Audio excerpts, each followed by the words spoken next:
नमस्कार दोस्तों, मेरा नाम है अभिषेक और स्वागत है एक बार फिर से आप सभी का editorial with Abhishek YouTube channel में।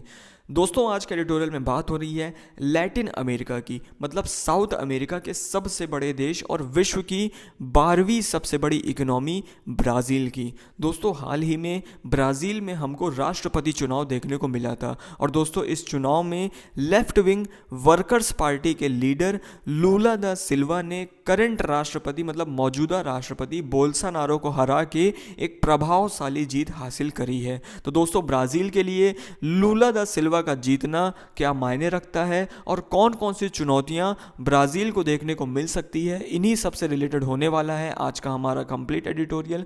तो दोस्तों, बिना देरी करे हुए चलिए शुरू करते हैं आज के एडिटोरियल की कंप्लीट एनालिसिस। तो दोस्तों, आज के एडिटोरियल की टॉपिक है स्लो एंड स्टडी। यहाँ पे दोस्तों स्लो एंड स्टडी से रिप्रेजेंट किया जा रहा है ब्राज़ील की प्रोग्रेस को। स्लो मतलब होता है धीमी रफ्तार में, स्टडी मतलब होता है लगातार, कंसिस्टेंटली मतलब एक ऐसी प्रोग्रेस जो कि धीमी रफ्तार में आगे बढ़ रही है लेकिन कंसिस्टेंटली बढ़ रही है। ठीक है। President Lula must negotiate Brazil's conservative polity cautiously. दोस्तों, कॉशियसली मतलब होता है सावधानी से, नेगोशिएट मतलब होता है बातचीत के माध्यम से किसी निर्णय पर पहुंचना, कंजर्वेटिव पॉलिटी मतलब होता है रूढ़िवादी राजनीति जिसमें ट्रेडिशनल बिलीफ्स को आगे बढ़ाया जाता है, जिसमें नए रिफॉर्म्स लाने के जगह पुरानी विचारधारा को अपनाया जाता है।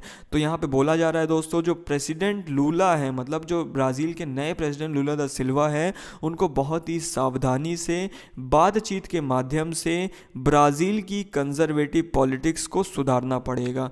आगे क्या लिखा है दोस्तों, the return of Luis Inacio Lula da Silva to power is an opportunity for Brazil. दोस्तों, अभी हाल ही में लुइस इनाशियो लूला दा सिल्वा ने ब्राज़ील का राष्ट्रपति चुनाव जीता है और दोस्तों उनका जीतना ब्राज़ील के लिए एक अपॉर्चुनिटी है, ब्राज़ील के लिए एक मौका है to right the wrongs of the past 4 years of Jair Bolsonaro.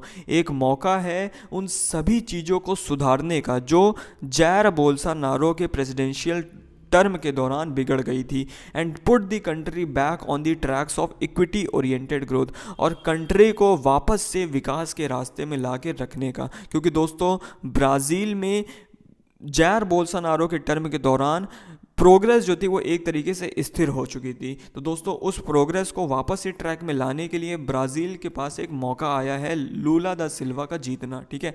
आगे क्या लिखा है, Lula as the leftist worker party leader is known. अब दोस्तों लूला जो है वहाँ की वामपंथी पार्टी मतलब left wing party.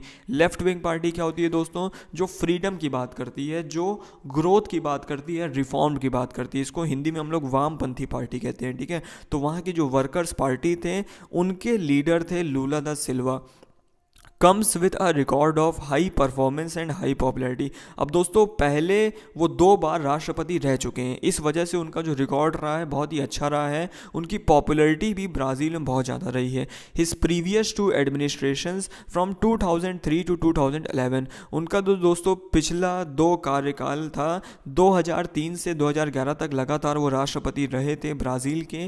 Followed a mixed economic approach. दोस्तों अपने इस प्रेसिडेंशियल टर्म के दौरान उन्होंने एक मिक्स्ड इकोनॉमिक रवैया दिखाया था, इकोनॉमी की तरफ एक मिक्स्ड अप्रोच दिखाया था। क्या था दोस्तों, market friendly policies with high social spending. दोस्तों उन्होंने बहुत सारी पॉलिसीज़ अनाउंस करी थी जो कि मार्केट फ्रेंडली थी और बहुत सारा सोशल स्पेंडिंग किया था। मतलब सोशल स्पेंडिंग क्या होता है, मतलब समाज को सुधारने के लिए बहुत सारा पैसा उन्होंने खर्च किया था।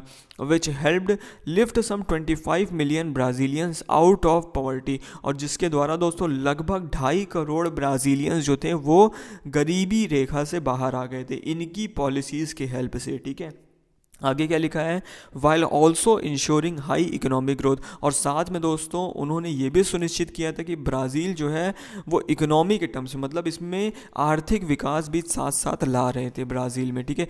सोशल स्पेंडिंग के साथ साथ वो आर्थिक विकास पे भी ध्यान दे रहे थे, ये सिंपल सा मतलब है। But trouble some years followed, लेकिन दोस्तों चिंता भरे जो साल थे अभी वो देखने को आने वाले थे। मतलब इनके टर्म के बाद बहुत सारे साल जो बोल्सोनारो के टर्म के अंदर गए हैं और जो दोस्तों एक दूसरे प्रेसिडेंट बीच में बने थे उनके टर्म के दौरान बहुत सारे ट्रबल सम ईयर्स देखने को मिले हैं ब्राज़ील को। आगे क्या लिखा है, his hand picked successor the former revolutionary Dilma Rousseff. अब दोस्तों जाते जाते उन्होंने एक उत्तराधिकारी चुन लिया था, जिनका नाम था दोस्तों डिल्मा राउसेफ, जो कि एक क्रांतिकारी थे, रिवॉल्यूशनरी थे। Was impeached by a hostile Congress. Impeach मतलब होता है दोस्तों कन्विक्ट ठहराना, दोषी ठहराना। मतलब जो एक हॉस्टाइल कांग्रेस थी, शत्रुतापूर्ण कांग्रेस थी, उन्होंने उनको दोषी ठहरा दिया था, बहुत सारे मुकदमे उनके ऊपर चलवा दिए थे। Mister Bolsonaro the far right ultra nationalist president. अब दोस्तों मिस्टर बोल्सोनारो जो कि करंट में ब्राज़ील के राष्ट्रपति थे, वो एक फार राइट थे, मतलब बहुत ज़्यादा दक्षिणपंथी थे। दक्षिणपंथी वो होते हैं दोस्तों जो नेशनलिस्ट होते हैं, जो एक तरीके से ट्रेडिशनल बिलीव्स को फॉलो करते हैं, पुरानी विचारधारा फॉलो करते हैं, ठीक है। अल्ट्रा नेशनलिस्ट थे, बहुत ज़्यादा एक तरीके से नेशनलिस्ट थे। प्रेसिडेंट थे, करंट प्रेसिडेंट थे, who is a supporter of Brazil's brutal military dictatorship. और दोस्तों वो सपोर्ट करते थे डिक्टेटरशिप का, मतलब कि वो सपोर्ट करते थे मिलिट्री रूल का। वो चाहते थे कि ब्राज़ील में मिलिट्री रूल हो, डिक्टेटरशिप हो, ठीक है। The economic growth story disappeared. और दोस्तों बोल्सोनारो के प्रेसिडेंशियल टर्म के दौरान इकोनॉमिक ग्रोथ तो एक तरीके से खो ही गई थी, मतलब कोई तरीके बिल्कुल भी आर्थिक प्रोग्रेस हो ही नहीं रही थी ब्राज़ील में। हंगर सोड, चारों तरफ दोस्तों भुखमरी फैल गई थी। सोड मतलब होता है फैलना। And it's health care system collapse. और दोस्तों ब्राज़ील का जो टोटल हेल्थ केयर सिस्टम था वो कोलैप्स हो चुका था, ठीक है। आगे क्या लिखा है, At least 7 lakh people died due to COVID-19 as the president downplayed the threat of the pandemic and his administration botched up its crisis response. अब दोस्तों ब्राज़ील में कोविड के दौरान लगभग 7 लाख लोगों की मौत हो गई थी, क्योंकि दोस्तों जो प्रेसिडेंट थे बोल्सोनारो, उन्होंने कोविड के खतरे को बहुत ही कम मापा था। मतलब वो बिल्कुल भी कोविड के खतरे को एक तरीके से सीरियसली ले ही नहीं रहे थे, बहुत हल्का ले रहे थे, बहुत हल्के में कोविड को ले रहे थे। इस वजह से दोस्तों वहाँ पे लगभग 7 लाख मौतें देखने को मिली थी। मिस्टर बोल्सोनारो उसके बाद दोस्तों वो क्राइसिस के खिलाफ, मतलब ये जो इंसिडेंट हुआ था, इतने लोगों की मौत हो गई थी, इसके खिलाफ जितनी भी प्रतिक्रिया उठ रही थी, जितने भी विरोध हो रहे थे, उन सभी को बॉस्ड अप कर दे रहे थे, मतलब उन सभी को दबा दिया करते थे ये, ठीक है। आगे क्या लिखा है दोस्तों, mister Bolsonaro's policies also led to faster deforestation of the Amazon rain forest. और दोस्तों इनकी कुछ ऐसी पॉलिसीज भी रही थी जिसके कारण दोस्तों अमेजॉन जो फॉरेस्ट है वहाँ पे बहुत तेज़ी से डिफॉरेस्टेशन हुआ है। डिफॉरेस्टेशन मतलब बहुत तेज़ी से पेड़ों की कटाई हुई है, ठीक है। आगे क्या लिखा है, The Bolsonaro years saw Brazil's liberal working class and progressive sections rallying behind the Lula। अब दोस्तों बोल्सोनारो के प्रेसिडेंशियल टर्म के दौरान जितने भी ब्राज़ील के लिबरल लोग थे, लिबरल लोग कौन होते हैं दोस्तों, जो फ्रीडम का सपोर्ट करते हैं। लिबरल लोग वो होते हैं दोस्तों जो रिफॉर्म का सपोर्ट करते हैं, ठीक है। और दोस्तों वहाँ का जो वर्किंग क्लास था, मतलब जो काम करने वाला एक वर्ग था, और दोस्तों वहाँ का जो प्रोग्रेसिव सेक्शन था, मतलब प्रगतिशील क्षेत्र जो था, वो सभी लूला द सिल्वा को सपोर्ट कर रहा था, ठीक है। Who had been convicted of corruption charges before being acquitted by the Supreme court.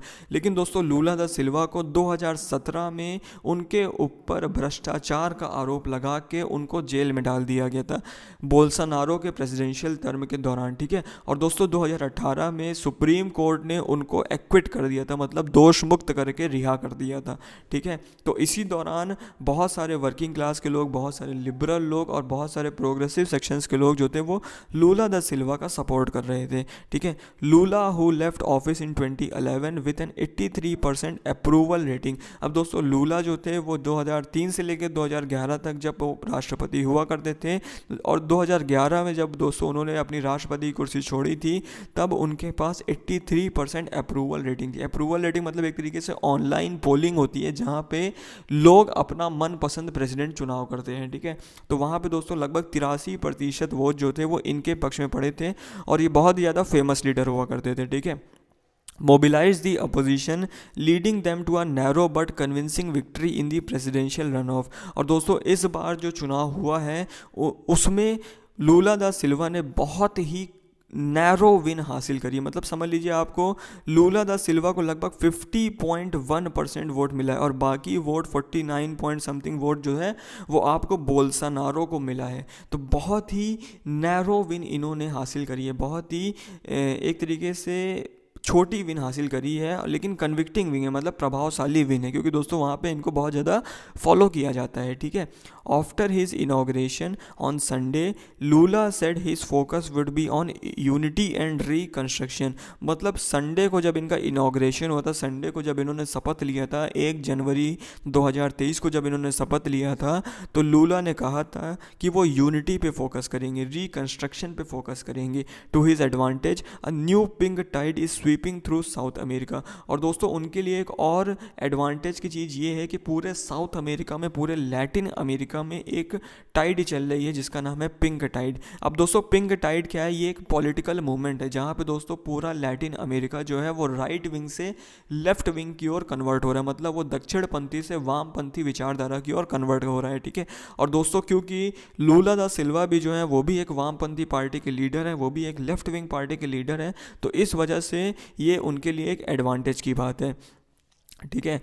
उसके बाद क्या लिखा है दोस्तों? He will find support for his agenda from leftist leaders in countries such as Venezuela and Chile. और दोस्तों Latin America की और जो कंट्रीज़ हैं जैसे कि वेनेजुला हो गया, चिली हो गया, क्योंकि यहाँ पे भी बहुत सारे लेफ्ट पार्टी के लीडर्स हैं, तो दोस्तों उनको मतलब लूला दा सिल्वा को इन देश के लीडर से बहुत ज़्यादा सपोर्ट मिलने वाला है, ठीक है। और बहुत ज़्यादा पॉलिसीज़ इन सभी की मैच करने वाली है। Lula has already pushed through a constitutional amendment to put Brazil's spending cap on hold as he is planning to spend an extra $28 billion this year. अब दोस्तों लूला ने पहले ही कॉन्स्टिट्यूशनल अमेंडमेंट की बात रखी है, मतलब वो संविधान में बदलाव चाहते हैं, क्योंकि दोस्तों जो ब्राज़ील की स्पेंडिंग कैप है, मतलब ब्राज़ील की जो खर्च करने की लिमिट है उस पर वो कैप लगाना चाहते हैं, उस पर वो रोक लगाना चाहते हैं, क्योंकि वो $228 बिलियन एक्स्ट्रा इस साल खर्च करने वाले हैं, ठीक है। Yet the road will not be smooth. लेकिन दोस्तों लूला दा सिल्वा के लिए आगे का रास्ता आसान नहीं होने वाला है। Mister Bolsonaro refuse to concede officially and left Brazil before Lula's inauguration. दोस्तों वहीं पे जो बोल्सोनारो हैं, जो मौजूदा राष्ट्रपति हुआ करते थे 2023 के पहले, दोस्तों उन्होंने अपनी हार अभी तक स्वीकार नहीं करी है, और ब्राज़ील में लूला दा सिल्वा के इनॉग्रेशन से पहले, मतलब उनकी शपथ से पहले, वो ब्राज़ील को छोड़ के चले गए। While his supporters staged violent protest. वहीं पे दोस्तों उनके जितने भी सपोर्टर्स हैं वो वायलेंट प्रोटेस्ट कर रहे हैं पूरे ब्राज़ील में, calling on the military to shut down the government. और वो डिमांड कर रहे हैं कि मिलिट्री जल्द से जल्द लूला दा सिल्वा की सरकार गिरा दे। If social tensions stay high the economic challenges will be bigger. और दोस्तों अगर यही सब सोशल टेंशंस जो है वो ब्राज़ील में चलती रहें, यही सब विरोध वगैरह चलते रहें, तो इकोनॉमिक चैलेंजेस जो होंगे वो बड़े होने वाले, मतलब इकोनॉमिकली ब्राज़ील को प्रोग्रेस करने में बहुत दिक्कत होगी। The commodity boom that helped fund Lula social welfare spending in the early 2000s। अब दोस्तों अर्ली 2000s में जहाँ पे दोस्तों कमोडिटी बूम आई थी, मतलब जहाँ पे सभी चीज़ों के दाम जो थे वो हल्का उनमें से उछाल देखने को मिली थी, क्योंकि दोस्तों इसके पहले एक मंदी आई थी अर्ली 2000 के पहले एक मंदी देखने को मिली थी, लेकिन जहाँ अर्ली 2000 आया था वहाँ पे कमोडिटी बूम आई थी। तो दोस्तों उस समय जब आपके लूला दा सिल्वा जो थे वो प्रेसिडेंट हुआ करते थे, तो उनकी जितनी भी पॉलिसीज़ थी, कमोडिटी बूम ने इन सभी पॉलिसीज़ को बहुत अच्छे तरीके से हेल्प किया था, ठीक है। तो देखने की बात होगी क्या दोस्तों उस समय जो उनको हेल्प मिली थी, क्या इस समय हेल्प मिलती है क्या? बिना कमोडिटी बूम के वो उतनी ही अच्छी प्रोग्रेस कर सकते हैं? He has to restore public confidence in the government. उनको दोबारा से लोगों का विश्वास जीतना पड़ेगा सरकार की ओर। रीबिल्ड दी इकोनॉमी को दोबारा से बिल्ड करना पड़ेगा, हेल्थ केयर सेक्टर को दोबारा से बिल्ड करना पड़ेगा, और एक पोलराइज्ड कंट्री, मतलब एक ऐसी कंट्री जहाँ पे लोग जो हैं वो ध्रुवीकरण हो चुका है लोगों का, मतलब लोग जो हैं वो अलग अलग विचारधारा के चलते गुटों में बंट चुके हैं, उन सभी को यूनाइट करके वापस जोड़ना पड़ेगा। Lula should proceed cautiously negotiating with the different blocs of Brazil's aristocracy dominated polity. अब दोस्तों लूला को बहुत ही सावधानी से एक एक कदम रखना पड़ेगा, बातचीत के ज़रिए से, विचारधारा के ज़रिए से उनको जो ब्राज़ील के डिफरेंट पॉलिटिक्स हैं, डिफरेंट विचारधारा है, उन सभी को अलग अलग ब्लॉक्स जो है पॉलिटी का, उन सभी को बातचीत के ज़रिए से एक साथ जुटाना पड़ेगा, और एक gradual yet substantial change in wealth structure. और दोस्तों जो वहाँ का वेल्थ स्ट्रक्चर है उसमें बहुत जल्दी लेकिन एक अच्छा सुधार लाने की कोशिश करना पड़ेगा। तो आशा करता हूँ दोस्तों आपको आज के एडिटोरियल एनालिसिस समझ आई होगी। कैसी लगी एनालिसिस प्लीज़ कमेंट बॉक्स में टाइप करिएगा। Thank you.